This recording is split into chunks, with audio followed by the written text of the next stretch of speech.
Matt Druzba.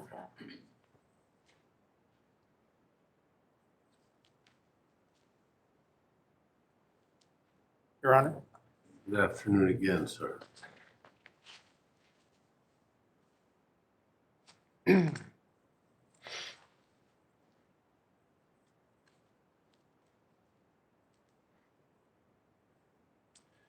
LaBounty, you killed my best friend.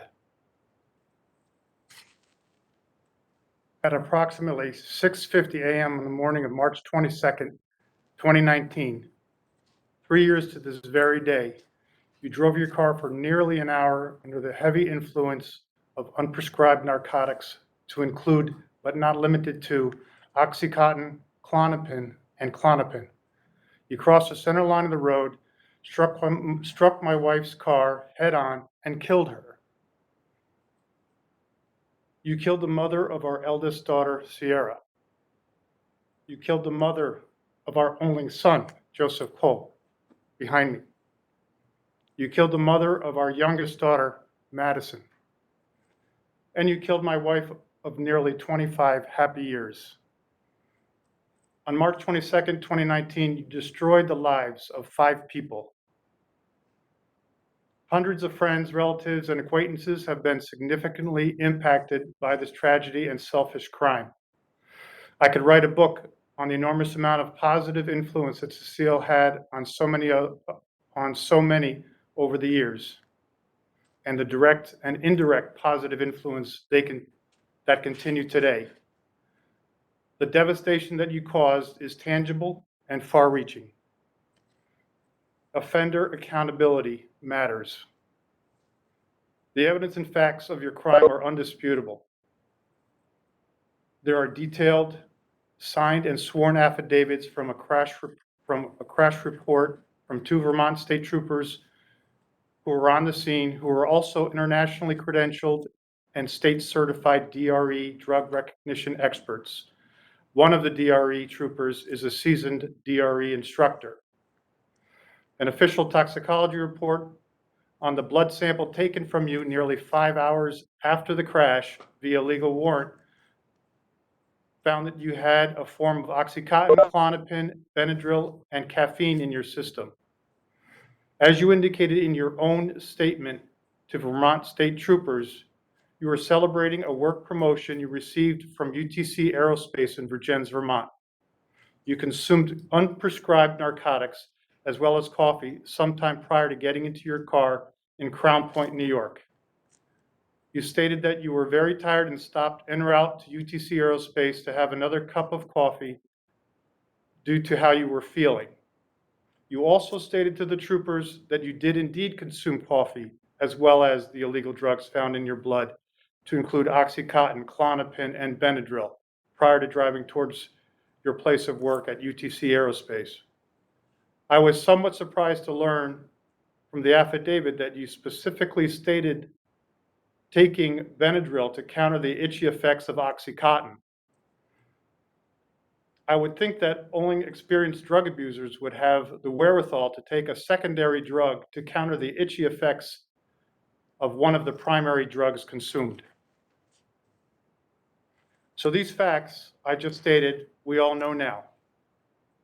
What you don't know is how this tragedy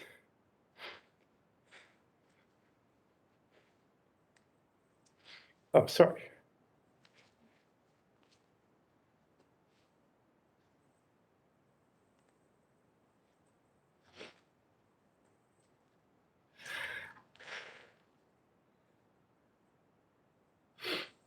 What you don't know is how this tragedy all went down from the victim's perspective.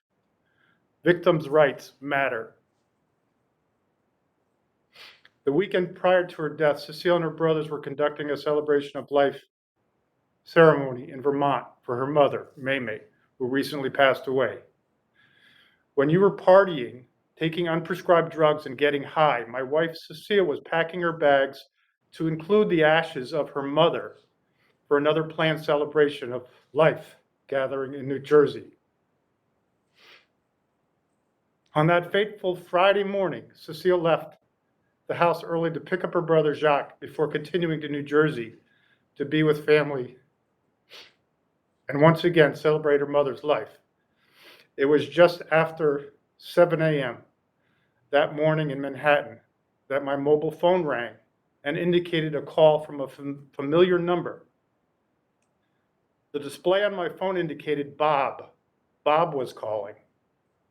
You see, Bob was the nickname that I gave Cecile and the name she replied to in person and in writing. Bob is an acronym for Babe of Babes. Cecile was my babe of babes. Cecile was my Bob. So I was happy to see that she was connecting with me as she normally did at the start of her day. But when I answered the phone, I was a bit shocked. All I could hear were the sirens of emergency vehicles, as well as my brother-in-law, Jacques, who was a passenger in the car that Cecile was driving. All Jacques could say is, "Matt, there's been a terrible accident and you need to get to UVM Medical Center in Burlington right away." I asked for more information. I asked how Cecile was. Without providing me more information, Jacques just repeated the same thing. "Matt, there's been a terrible accident. You need to get to UVM Medical Center in Burlington right away." For some reason, I knew from his tone, or I inherently knew better, not to keep asking questions, and I got on the road immediately. From where I was in Manhattan, I had a 6-hour car ride to get to UVM Medical Center in Burlington. I drove alone.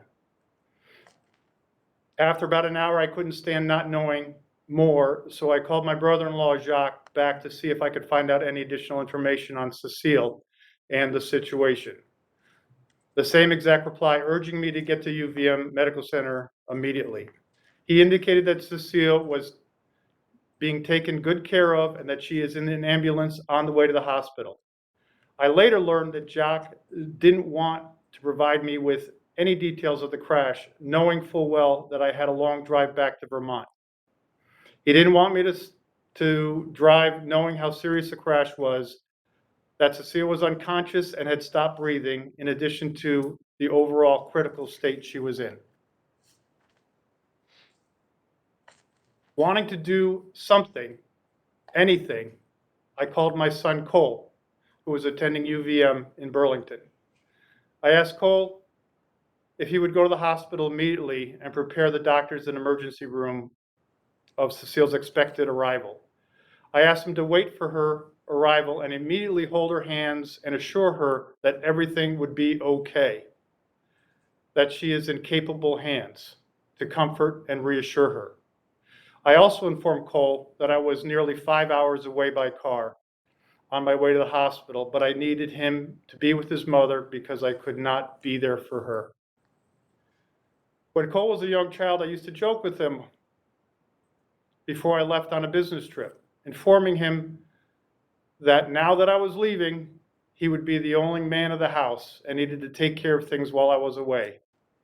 I never thought this gesture would come to fruition so many years later. Before Cole and I disconnected our call, I reminded Cole that I can't be with his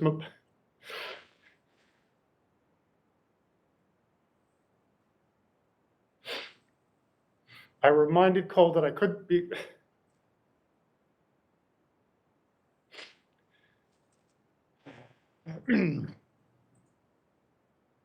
I reminded Cole that I can't be with his mother in her time of need, and that I need him to be there for her, that he needs to be the man of the house now, that it's go time. He replied, "I got this, Dad." An hour or so later, Cole called me back and asked me to pull over. Of course, I knew that was the prelude to bad news. I kept driving. With an overstressed and emotional voice, Cole informed me that his mother, my Bob, didn't make it. Much of how this call transpired is lost on me. All I can recall is how deeply stunned I was and the intense pain and anguish of learning that Cecile had died from her injuries. I later learned that Cole waited at the as Cole waited at the medical center, he saw several doctors and emergency room personnel walking down the hall in a group, many clearly upset and in tears. They had the responsibility of informing my 20-year-old son that they could not save his mother. Cole was the first of my family to learn that Cecile was no longer. The pain that I experienced knowing that Cole, at 20 years old, had to hear the tragic news from doctors and more or less strangers, rather than me, his father, was extreme. At this point, I still had a 4-hour drive before reaching Burlington. Knowing the bad news travels fast, I felt compelled to speak directly to my 2 daughters to break the devastating news that their mother was killed. This is the phone call that no one ever wants to receive. I wanted the news to come directly from me rather than a friend, text, or social media. My first call was to my youngest daughter, Madison, who is currently attending a high school class. I connected with Madison's guidance counselor first to have Madison brought to a private room where I could break the terrible news to her. I asked the guidance counselor to stand by to help me handle Madison following the devastating news of her mother's death. Previously, I never really knew what a blood-curdling scream sounded like, but now I knew.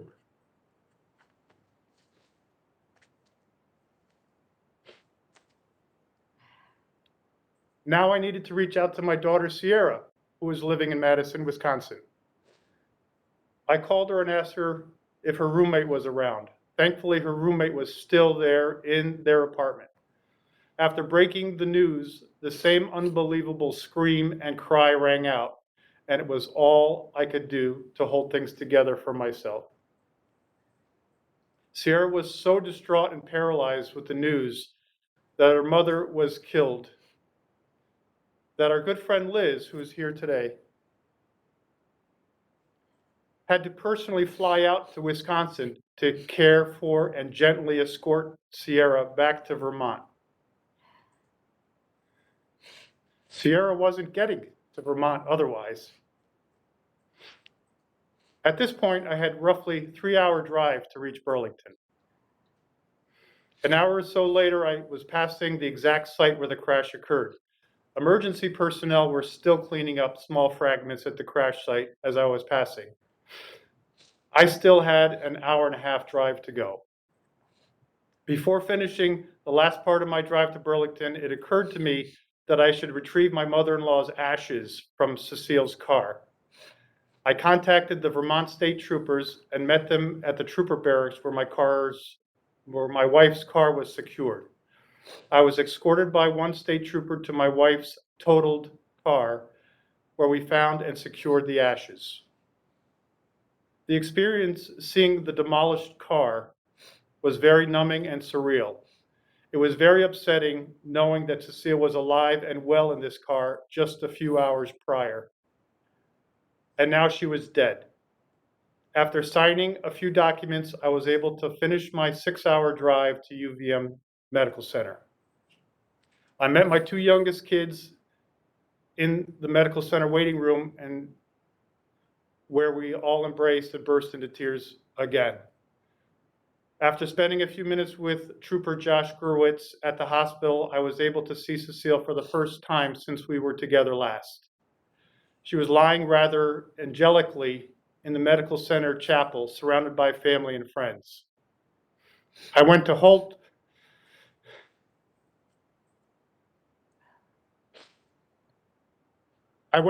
Cecile's hand. It was warm.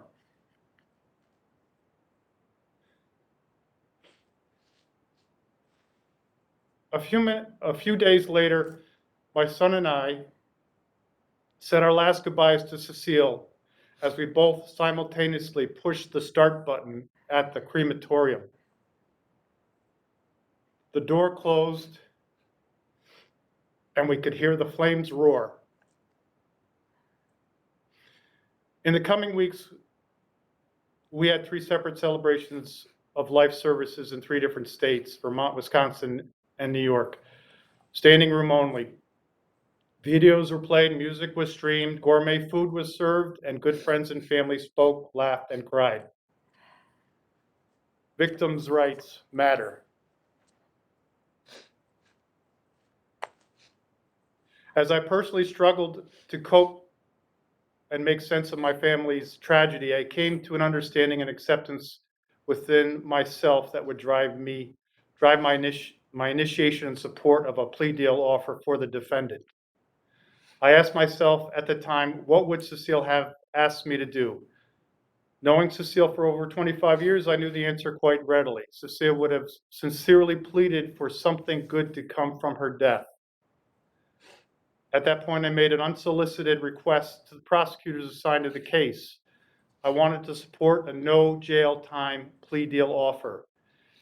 If a deal could be crafted that would minimize any defendant incarceration while also creating something significantly good as a result of this tragedy, then Cecile would be thrilled. The plea deal offer crafted by the prosecutors was readily rejected by the defendant. Had it been accepted, me and my family would have been able to move forward with our lives for at least the last 2.5 years. Instead, we've had to suffer through this long court process for 2.5 more years, only to learn that a new and unrelated plea deal offer was accepted along with pleading guilty to only one of the 2 charges. Had the original plea deal offer been accepted, the defendant would have most likely been 2.5 years past any court proceeding and well into a new and forward-looking chapter. Offender accountability matters. For almost the entire 3 years since Cecile's death, I have not experienced 1 ounce or hint of meaningful remorse from the defendant or the defendant's family. Nothing. Even after I supported a no jail time plea deal offer a couple years ago, or when the plea deal offer was accepted and the non-guilty plea was changed to guilty, there was still no remorse or apology or condolences for causing Cecile's death. 2 weeks ago, the prosecutor informed me of a letter recently written by the defendant to possibly communicate remorse. I said to myself, really? 2 weeks before the defendant's sentencing hearing, 3 years after the defendant killed my wife? My immediate reaction was to reject any letter, particularly 2 weeks before the sentencing hearing. To me, this action was too little, too late, and certainly 100% self-serving. I informed the prosecutor that I was not interested in reading the letter and to please not forward it to me. Where was this letter 3 years ago when my wife was initially killed? Where was this letter after my support of a no jail time plea deal offer? Where was this letter after pleading guilty to gross negligence, resulting in the death of my wife? If there is a will, there is a way to express remorse. A letter could have been written any time over the past 3 years and forwarded to the prosecutor to handle. A lack of any timely and meaningful remorse is extremely hurtful and damaging to victims. It hardens one's soul. Offender accountability matters. Victims' rights matter. From my perspective, an unfortunate experience realized over the past 3 years, I have learned that defendants have all the protections and rights from the very beginning. Despite the amazing, sensitive, caring, and professionalism experienced and witnessed from the Vermont State Troopers, the prosecutors, and the victim's advocate, victims' rights are almost non-existent. I've had to fight and jump through hoops to gain certain information on this criminal matter. Much of the information I still have not acquired. Laws need to change to address and improve the rights of victims. Victims' rights matter. Holding the defendant accountable for his crime is not the same as vengeance. there is appropriate accountability required of any offender who lies, cheats, steals, or kills. This goes for global and national leaders, elected officials and politicians, or any individual that commits a crime. In some cases, and depending on a person's position, one should be held accountable for non-action, speaking non-truths, or even being complicit. The defendant has not demonstrated to me and my family that he is fully accountable for his actions and has shown no timely and meaningful remorse whatsoever. Whatever the ultimate penalty is for this selfish and horrific crime, rest assured the defendant got the better end of the deal.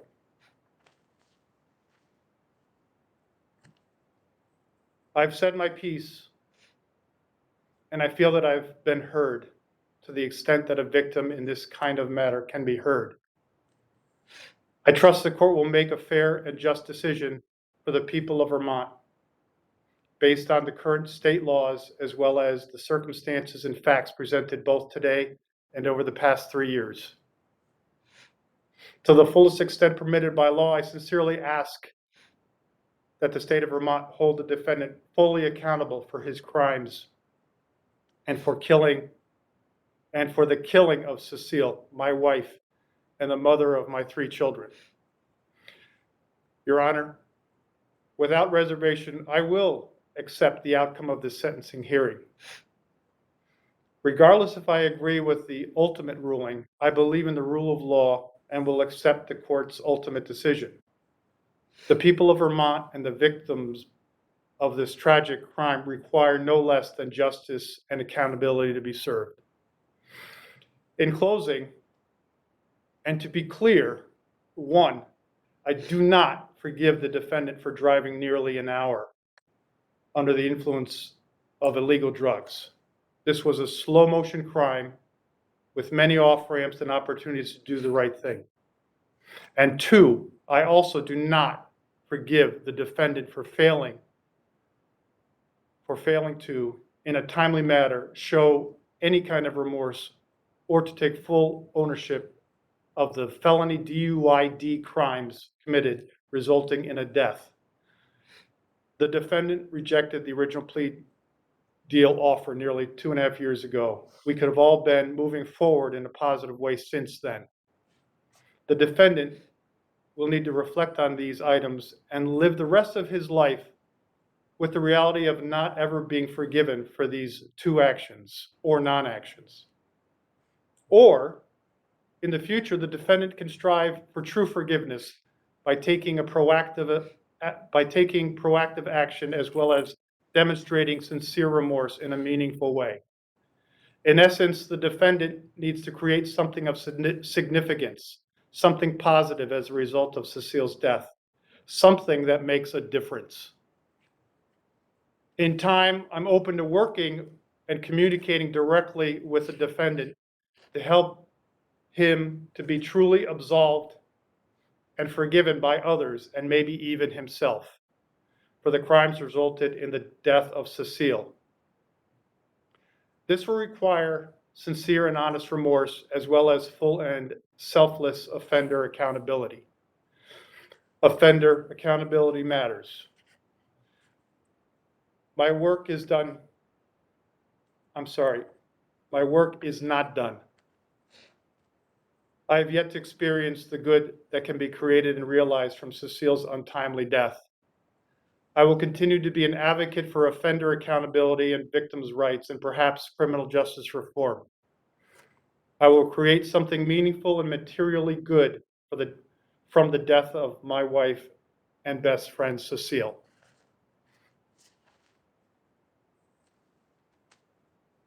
That being said, a couple of years ago, my youngest daughter, my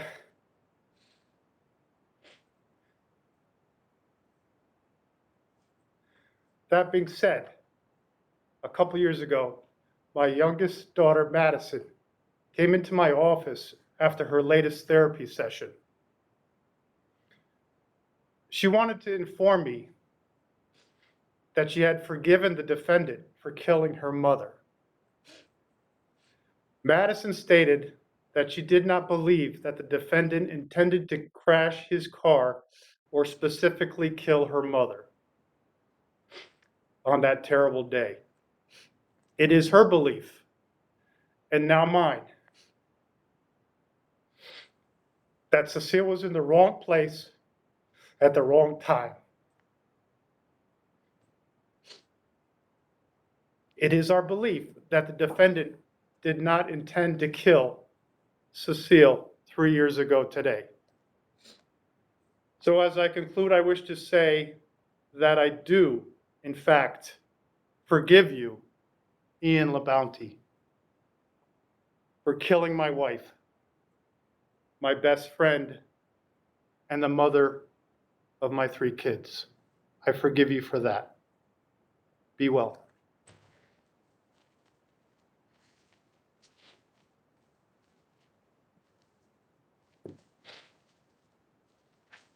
Thank you, Mr. Druzba.